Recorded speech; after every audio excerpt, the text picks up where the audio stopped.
Assalamualaikum dan salam sejahtera. Saya Cikgu Mahdi dan video ini merupakan bahagian kedua bagi tajuk Idea Had. Dalam video ini saya akan menerangkan pula tentang had menghampiri infinity. Teruskan bersama saya. Okey.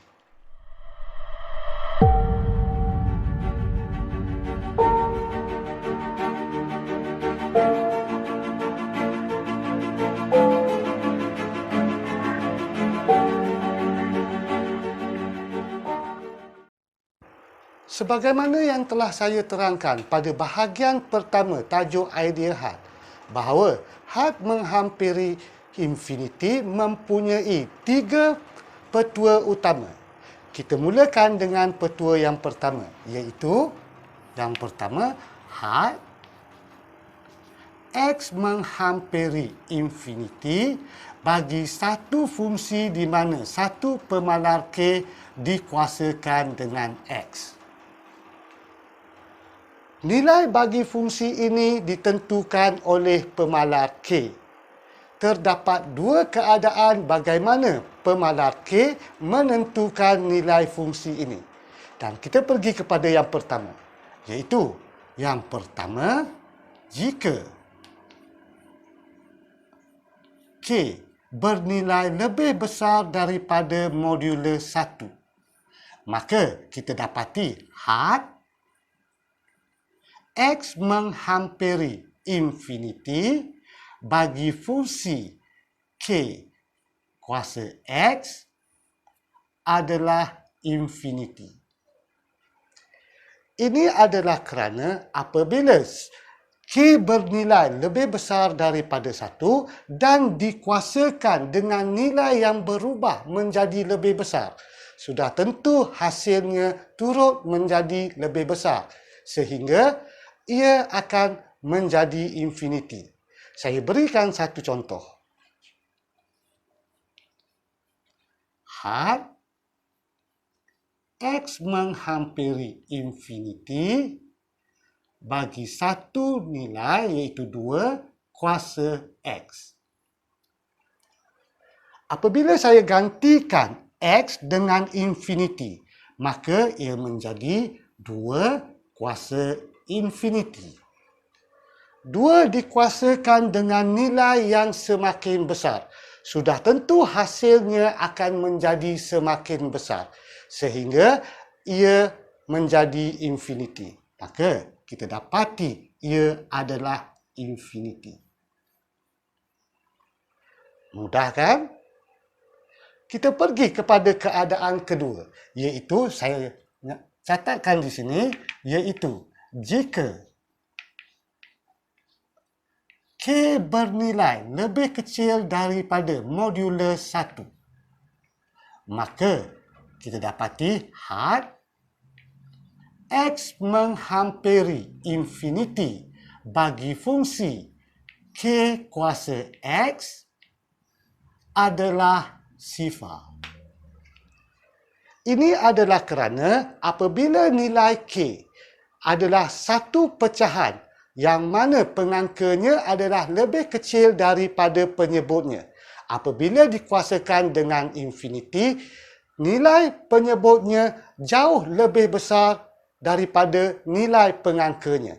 Sehingga kan ia menjadi hampir sifar dan kita anggap dia sebagai sifar.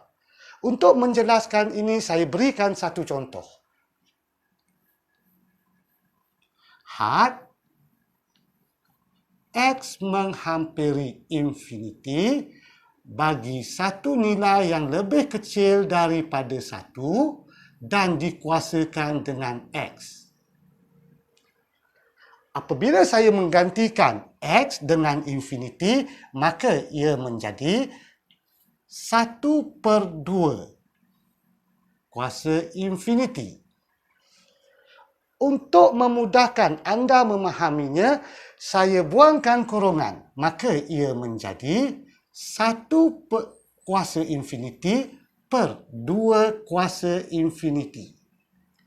Kita dapati apabila pengangkanya 1 dikuasakan dengan infinity, nilainya tetap menjadi 1.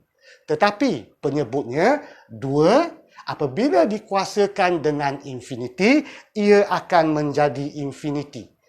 Ini akan menghasilkan nilai pecahan itu menjadi semakin kecil sehingga dianggapkan menjadi sifar.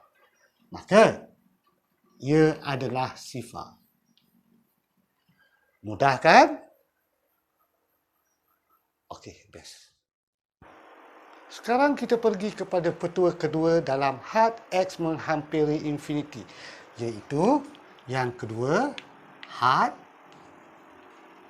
X menghampiri infinity bagi satu fungsi sebutan AX kuasa N.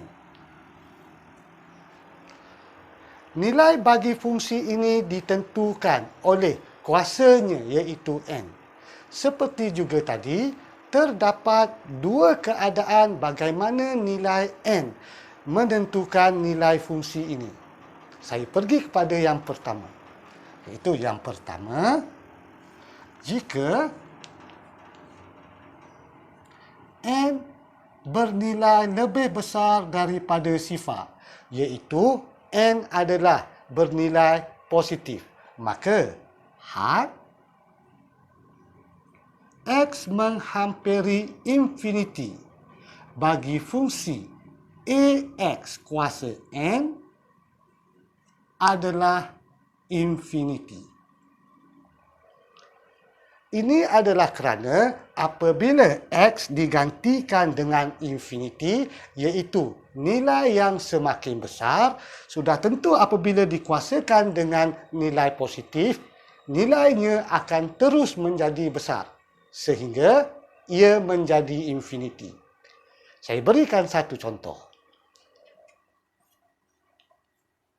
Had X menghampiri infinity bagi satu nilai 3X kuasa 2. Di sini nilai N adalah satu nilai positif.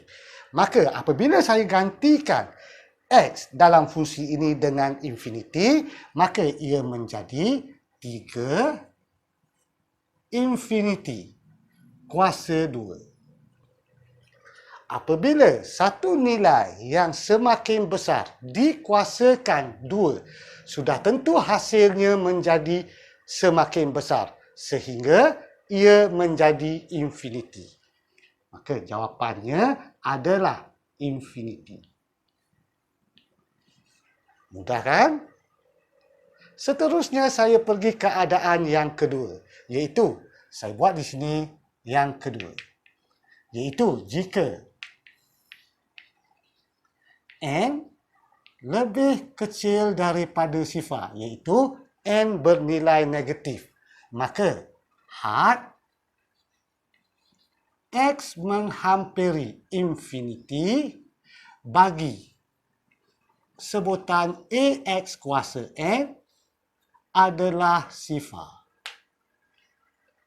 Ini adalah kerana apabila suatu nilai dikuasakan dengan nombor negatif mengikut hukum indeks, ia akan menjadi satu nilai pecahan. Apabila nilai pecahan yang penyebutnya dikuasakan dengan satu nilai dan semakin besar, sudah tentu nilai pecahan itu akan menghampiri sifar dan dianggap sebagai sifar. Dan perkalinya apabila didarabkan dengan sifar, ia akan menjadi sifar. Saya berikan satu contoh. Had X menghampiri infinity bagi 3X kuasa negatif 1, di mana nilai N adalah negatif 1. Saya akan tukarkan fungsi dalam bentuk indeks ini kepada bentuk am. Maka ia menjadi had X menghampiri infinity bagi 3/X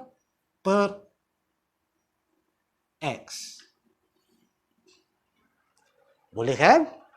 Seterusnya saya gantikan X dalam fungsi ini dengan infinity. Maka ia menjadi 3 per infinity. Apabila suatu nilai dibahagikan dengan suatu nilai yang semakin besar, maka nilai pecahan itu akan menjadi semakin kecil sehingga menghampiri sifar dan dianggap sebagai sifar. Jadi, anda perlu ingat, apabila satu nilai dibagikan dengan infinity, ia akan menjadi sifar. Dan ini akan kita gunakan nanti pada petua yang ketiga bagi had X menghampiri infinity. Dan untuk jawapan ini, apabila satu nilai dibahagikan dengan infinity, ia akan menjadi sifar. Mudah kan? Saya telah menerangkan 2 daripada 3 petua-petua yang terdapat dalam had X menghampiri infinity. Untuk petua yang ketiga, saya akan terangkan kepada bahagian ketiga di bawah tajuk idea had. Ini adalah kerana petua yang ketiga memerlukan penerangan yang lebih terperinci dan ini akan mengambil masa yang lebih panjang. Jika anda merasakan video saya ini memberikan manfaat kepada anda, sila tekan butang subscribe dan tekan butang notification untuk anda terus mengikuti video-video saya yang seterusnya. Saya sudahi dengan kata-kata, yang berusaha akan mencipta kejayaan. Yang bermalas-malasan sahaja akan mencipta pelbagai alasan. Sekian daripada saya. Assalamualaikum warahmatullahi taala wabarakatuh.